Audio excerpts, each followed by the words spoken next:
So first off, just noticing, so you did a really good job identifying what your trigger was and then what your initial sensations are. So it's common whenever people have anxiety that their diaphragm shifts and they get butterflies in their stomach. Good awareness that you might also get sensations in your groin. And that's across the board for everyone. People that don't have unwanted intrusive thoughts and aren't hypersensitive to the sensations that they're having might not notice that they have sensations like that. But if you have um, really unwanted intrusive thoughts in any taboo topic, you might also, in particular, they might stick around because you're afraid that the sensations that you have in your body are meaningful. And then the more attention you pay to the sensations in your body, the more prominent they seem, and then you're on a vicious cycle of why am I having these thoughts and why am I having these sensations. So great job noticing that you were having sensations, and then you were noticing that like it's okay to have the thought, full stop. Now I'm not going to try to figure it out. I'm not going to analyze what sensations I have or do anything to make them go away.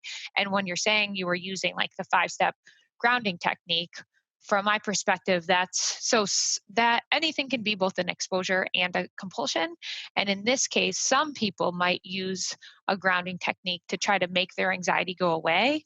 But it sounds like you were effectively using it to shift your attention away from analyzing what was happening in your mind or your body.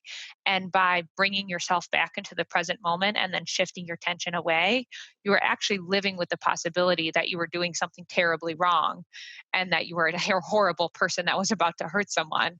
So it was a big leap of faith to say, rather than figuring out this thought and its meaning, I'm going to shift my attention back to the present moment and pay attention to what's happening around me. And it sounds like once you made the leap of faith and redirected your attention to what was happening around you, then you were able to bring any anxiety you had along as you went about your day. Does that fit your experience? Yes. Yeah. And would you add anything else to that? Um, no, just that it's been getting easier doing that. Because I've been, I guess like each time I'm successful at it, it gives me more confidence the next time. So lately I've just been saying like, I'm excited about my day because like not just saying that to make myself feel better, like, cause I really love my job. So I'm just like, I'm going to let myself enjoy this day, even though I'm having these thoughts and sensations. So, yeah. Yeah, and I can imagine that that must have been part of the really painful part of having OCD. That OCD hijacks whatever it is that you love. And so it sounds like it was taking away the thing that you loved, which is your job. Yeah. Yeah, definitely. And did it prior to making the commitment to saying that it's okay for me to enjoy my day while I have thoughts and sensations that I don't like, was that also a leap of faith for you? Like before I learned all the skills, is that what you mean? Yeah, or even in the context of like when I presented it for the first time or the first dozen times Hmm. and you hadn't tried it out. Like I love what you're saying about once I started doing it, then it became I was gaining more and more experiential confidence that I could like relate to this with the new strategy again Hmm. because you were finding that nothing really actually why were you getting confidence as you had more experiential um, commitments to taking a leap of faith? I think because some days once I started working, I like being like my job really brings me into the present. So that's a really great thing about it.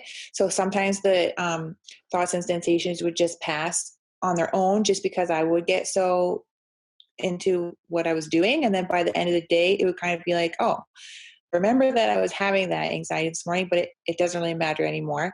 But even on the days where it wouldn't go away, um, I guess I just kind of learned or have been learning to just kind of be like, it's my friend now. Like it's just here. And it's okay if it's there. And I'm just becoming a bit less afraid of it. Um, and noticing more that it's like kind of the sensations that I was so scared of more than the thoughts in a sense. Really happy to hear that. Yes. And then when it comes to all the other themes that you were having, were you Mhm. able to generalize the practice that you were doing from in one content area over to other content areas, or how were those related? Yeah, definitely.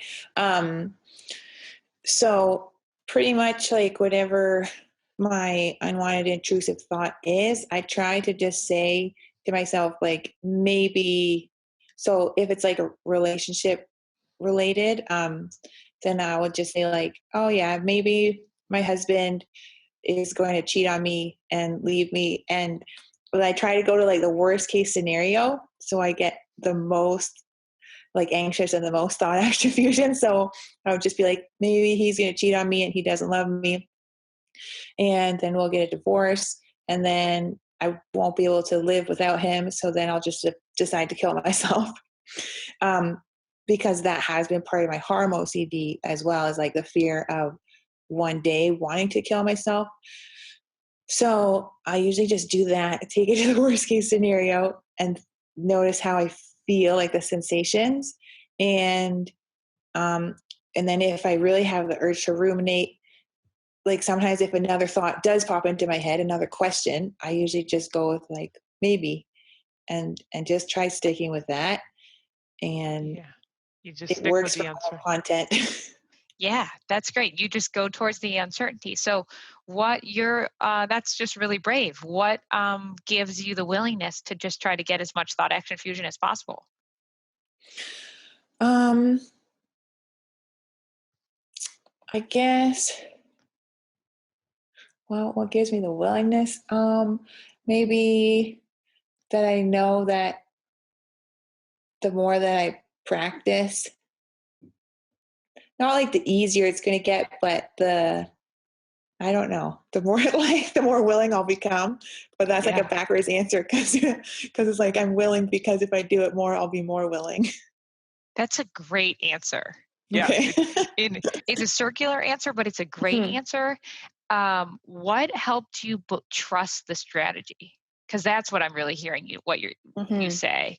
You're trusting the strategy across many content areas, and Hmm. you're able to shift the details of the techniques that you use because you trust the strategy overall, which is that I've got to get to the point where I can accept the existence of this thought and the possibility that it arrives in my mind, and I can accept the sensations that come with it without adding second fear or resistance. So And what's the question again? yeah, so what helped you trust the strategy?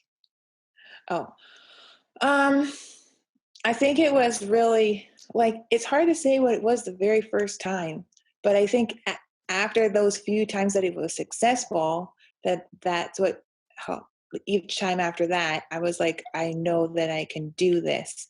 But I think the first time it was just that I felt like there was no other, um, like there was no other choice. Yeah. I was like, I can either suffer, be anxious and suffer, or I can be anxious and try to move towards acceptance.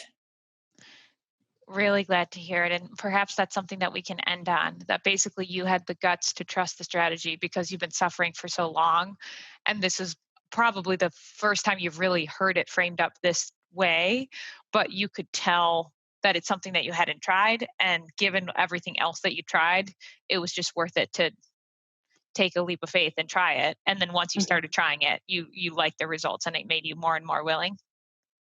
Yeah, exactly. I guess I felt like I had nothing to lose, so I might as well try.